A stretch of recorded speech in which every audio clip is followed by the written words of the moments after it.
আজকে যে মুভিটি এক্সপ্লেন করতে চলেছি মুভিটির নাম ধূমকেতু। ফাইনালি আবারও দেব শুভশ্রী জুটি দর্শক আবার ফিরে পেল।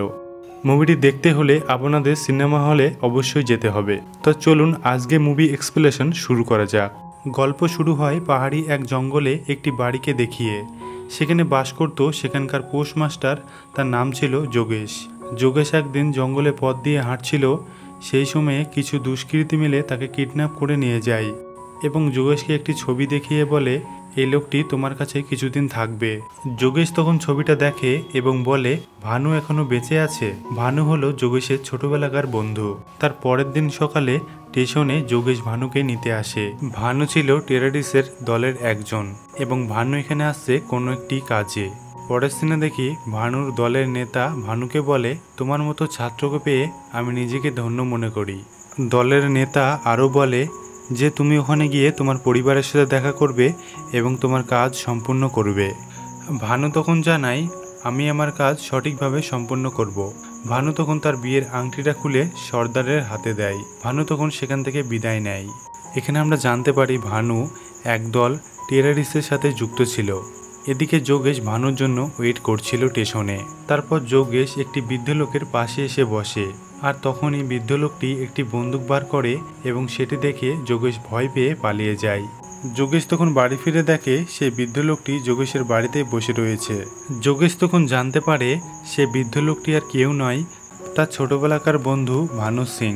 তারপর ভানু আর যোগেশের মধ্যে তাদের ছোটবেলার কথাগুলো বলতে থাকে। তারপর ভানু যোগেশের কাছ থেকে তার স্ত্রী রূপার কথা জানতে চায়। তারপর যোগেশ একটু চুপচাপ হয়ে বলে, রূপার বিয়ে ঠিক হয়ে গেছে। যোগেশ তখন বলে, ভানুর বাবাই এই বিয়েটা ঠিক করেছে। যোগেশ বলে, সবাই জানে তুই 4 বছর আগে মারা গেছিস, তাই একটি মেয়ে কতদিন একজনের স্মৃতি আগলে বেঁচে থাকবে। ভানু তখন রূপার বিয়ের কথা শুনে রূপার সাথে কাটানো মুহূর্তগুলো তার চোখের সামনে ভেসে ওঠে। ভানু তখন যোগেশকে বলে, আমিও আর কিছুদিন পরে মারা যাব। ভানু তখন যোগেশকে বলে, আমি এখানে এসেছি একটি বম ব্লাস্ট করতে, একজনকে মারার জন্য। ভানু তখন এই কাজের জন্য যোগেশের কাছে সাহায্য চায়। যোগেশ তখন অনেকটা ভয় পেয়ে যায়। তার পরের সিনে ভানুর বাবাকে দেখানো হয়। ভানুর বাবা ছিলেন সেখানকার স্কুলের একজন মাস্টার। তিনি স্কুল থেকে বাড়ি ফেরার পথে দেখে তার ছোট ছেলেকে, মানে ভানুর ভাইকে কারা যেন মেরে ফেলেছে। ভানুর বাবা তখন থানায় আসে এবং পুলিশকে এই কেসের তদন্ত করতে বলে, কিন্তু পুলিশ কোনো কিছু করে না। ভানুর বাবা নিজের ছোট ছেলেকে হারিয়ে একদম ভেঙে পড়ে। তারপর সেখানে নিখিলবাবু নামে একজন ভানুকে সেখান থেকে চলে যেতে বলে, না হলে ভানুকেও মেরে ফেলবে। তাই ভানু সেখান থেকে পালিয়ে যায়। তারপর নিখিলবাবু মারা যায়। ভানু অনেকদিন ধরে পালিয়ে পালিয়ে বেড়াচ্ছে। তারপর পুলিশ ভানুকে না পেয়ে তাদের পরিবারের উপর অত্যাচার শুরু করে। এই সব কিছু ভানু জানতে পারে। ভানু তখন যোগেশকে বলে, ভানু এত বছর ধরে অরুণা অঞ্চল প্রদেশে ছিল এবং সেখানে টেরারিস্টের সাথে পরিচয় হয়। তারপর আমরা দেখি ভানু বৃদ্ধর ছদ্মবেশে তার বাবার সাথে মর্নিং ওয়াকে দেখা করে এবং ভানুর বাবাকে ভানু যোগেশের দাদু হিসেবে পরিচয় দেয়। তারপর একদিন যোগেশ ভানুর বাবাকে তার বাড়িতে ডাকে। যোগেশ তখন ভানুর বাবাকে বলে, ভানুর নামে একটি পার্সেল এসেছে আর সেখানে 25 লক্ষ টাকা রয়েছে। এই টাকাগুলো ভানুর এতদিনের রোজগারের টাকা। যোগেশ তখন ভানুর বাবাকে সেই 25 লক্ষ টাকা ভানুর বাবার হাতে তুলে দেয়। এমনকি ভানুর বাবার এই সময় অর্থের খুব প্রয়োজন ছিল। যোগেশের তখন ভানুর জন্য মন কেঁদে ওঠে। ভানুর বাবা বলে, আমি একজন লোভী বাবা, যে ছেলে মারা যাওয়ার পরেও ছেলের রোজগারের টাকা নিচ্ছি। এখানে আমরা জানতে পারি ভানু এতগুলো টাকা যোগেশের হাত দিয়ে তার বাবাকে দেয়। ভানুর বাবা তখন চলে যাওয়ার সময় যোগেশকে বলে, রূপা যেন এইসব ব্যাপারে না জানে, তাহলে ও অনেক কষ্ট পাবে। সে নতুন জীবন শুরু করতে চলেছে। তারপর আমরা দেখি ভানু সেই বৃদ্ধের ছদ্মবেশে তার স্ত্রী রূপাকে অনুসরণ করে। এখানে আমরা জানতে পারি রূপা অনিন্দ মিত্র নামে একটি ছেলের সাথে তার বিয়ে ঠিক হয়েছে। ভানু তখন রূপার সাথে অনিন্দকে দেখে এবং বুঝতে পারে এই ছেলেটির সাথে রূপার বিয়ে ঠিক হয়েছে। ভানু তখন রূপাকে দেখে অনেক কষ্ট পায়। আজ 10 বছর পর ভানু ফিরে এসেছে, কিন্তু রূপার সাথে কোনো কথা বলতে পারে না এবং রূপার সাথে কাটানো মুহূর্তগুলো ভানুর চোখের সামনে ভেসে ওঠে। ভানু তখন নিজেকে সামলে বাড়ি ফিরে। তারপর যোগেশ ভানুকে বলে, রূপার একটি মেয়ে আছে, তার নাম তিতলি। ভানু তখন অবাক হয়, সে জানতেই পারে না তার একটি মেয়ে আছে। ভানু তখন অনেক কষ্ট পায়। ভানু তার মেয়েকে না পেয়ে তার ভিতর থেকে কুড়ে কুড়ে খেতে থাকে। ভানু মনে মনে ঠিক করে সে লুকিয়ে তার মেয়েকে একবার অন্তত দূর থেকে দেখবে, কারণ ভানু যে মিশনটা কমপ্লিট করবে সেই মিশনে ভানু নিজেও বাঁচবে না। তারপর ভানু তার বাবার সাথে আবারও ছদ্মবেশে দেখা করে। ভানু তার বাবার সাথে কথা বলে জানতে পারে তার বাবা টেররিস্টদের একদম বিশ্বাস করে না। ভানু তখন চুপচাপ থাকে, কারণ ভানু তো সেই টেররিস্ট দলের সাথে যুক্ত আছে। তারপর তারা বাড়ি ফেরার পথে ভানুর বাবা ভানুকে তাদের বাড়ি যেতে বলে। ভানু তখন বলে, আজ নয়, অন্য কোনো দিন যাব, আজ একটু কাজ আছে। ভানুর ইচ্ছে তার মেয়েকে দূর থেকে অন্তত একবার দেখবে। তারপর ভানু যোগেশের হাত দিয়ে এক গরিব স্কুল মাস্টারকে টাকা দিয়ে সাহায্য করে। তারপর এদিকে ভানু সেই পুলিশ স্টেশনে এসে পৌঁছায়। ভানু থানায় সেই পুলিশ অফিসারকে দেখে যে 10 বছর আগে থানায় ছিল। ভানু তখন সেই পুলিশ অফিসারকে আসল পরিচয় দেয় এবং বলে 10 বছর আগে কারা তার ভাইকে মেরেছিল। পুলিশ অফিসার তখন ভয় পেয়ে বলে, যোগিন্দার নামে এক প্রপার্টি ডিলার তোমার ভাইকে মেরেছে এবং তোমার পরিবারের উপর অত্যাচার করেছিল। ভানু তখন সেই পুলিশ অফিসারকে মেরে ফেলে, কারণ সেই পুলিশ অফিসার সেই দলে ছিল।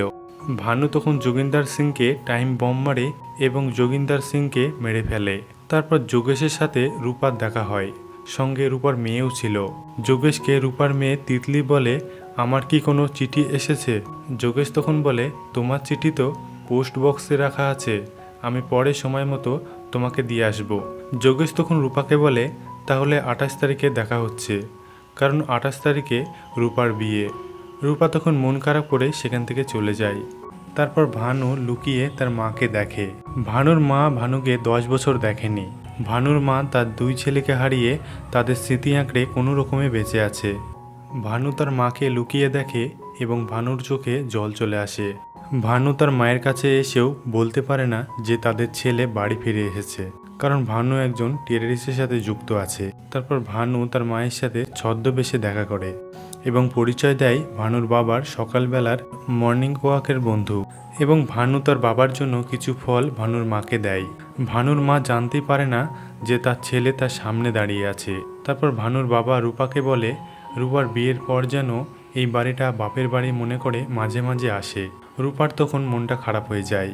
তারপর আবারও ভানু তার বাবার সাথে দেখা করে। ভানুর বাবা ভানুকে তাদের বাড়িতে নিয়ে যায় এবং সেখানে ভানু তার মেয়েকে দেখতে পায়। নিজের মেয়েকে কাছে না পেয়েও ভানু আফসোস করতে থাকে। ভানু তারপর মন খারাপ করে সেখান থেকে চলে যায় এবং ভানু রূপার সাথে যার বিয়ে ঠিক হয়েছে অনিন্দর বাড়িতে আসে এবং ভানু তার আসল পরিচয় দেয়। তারপর ভানু অনিন্দকে বলে রূপা এবং তিতলিকে যেন খেয়াল রাখে। অনিন্দ তখন ভানুকে বলে, আপনি কোথায় যাবেন? আপনাকে ওদের খুব প্রয়োজন। ভানু তখন 15 লক্ষ টাকা দিয়ে বলে, এটা তিতলির ভবিষ্যতের জন্য। অনিন্দ তখন ভানুকে অনেক বোঝানোর চেষ্টা করে আর বলে যে তুমি স্বাভাবিক জীবনে ফিরে এসো। ভানু তখন বলে সেটা আর সম্ভব নয়, কারণ ভানু এখন টেররিস্টের সাথে জড়িয়ে পড়েছে। তারপর অনিন্দ দেখে রূপা আসছে। ভানু তখন যাওয়ার সময় বলে যায়, আমি যে বেঁচে আছি এটা যেন রূপা জানতে না পারে, তাহলে ও তোমাকে বিয়ে করতে রাজি হবে না। আমি জানি রূপা আমাকে এখনও ভালোবাসে। ভানু তখন পেছনের দরজা দিয়ে বেরিয়ে চলে যায়। জানালা দিয়ে ভানু যখন রূপা আর অনিন্দকে দেখে তখন ভানুর রূপার সাথে কাটানো মুহূর্তগুলো তার চোখের সামনে আবারও ভেসে ওঠে আর ভানু তখন অনেকটা ইমোশনাল হয়ে যায়। ভানু রূপাকে অনেক ভালোবাসতো। ভানু নিজেকে কোনো রকম সামলে বাড়ি ফিরে আসে এবং পরের দিন মিশনের জন্য তৈরি হয়। যোগেশ ভানুকে অনেক বোঝায় এবং এইসব থেকে ভানুকে বেরিয়ে আসতে বলে, কিন্তু ভানু কোনো কথা শোনে না। এদিকে রূপার বিয়ের প্রস্তুতি শুরু হয়। রূপা ভানুর কথা ভেবে অনেক কান্না করতে থাকে। এদিকে ভানু সারা গায়ে বোমা বেঁধে চলে মন্ত্রীকে হত্যা করতে এবং তারপর একটি বোম ব্লাস্ট হয় এবং ভানু মারা যায়। এদিকে ভানুর সর্দার খবর পায় এবং ভানুর আংটিটি কবর দেয়। মারা গিয়েছে সেই ছেলেটি, যে ছেলেটি 10 বছর আগে নিজেকে বাঁচানোর জন্য পালিয়ে গিয়েছিল। রূপা জানতেও পারল না যে তার স্বামী এতদিন বেঁচে থাকার পরও তার বিয়ের দিন মারা গেল। একজন মাও তার সন্তানকে কাছে পেয়েও চিনতে পারল না। আর এইখানেই মুভিটি সমাপ্ত ঘটে। মুভিটি কেমন লাগলো অবশ্যই কমেন্টে জানাবেন। আর আমাদের চ্যানেলটি অবশ্যই সাবস্ক্রাইব করবেন। দেখা হচ্ছে আবার কোনো নতুন গল্প নিয়ে। ততক্ষণ সবাই ভালো থাকবেন, সুস্থ থাকবেন। দেখা হচ্ছে পরবর্তী ভিডিওতে।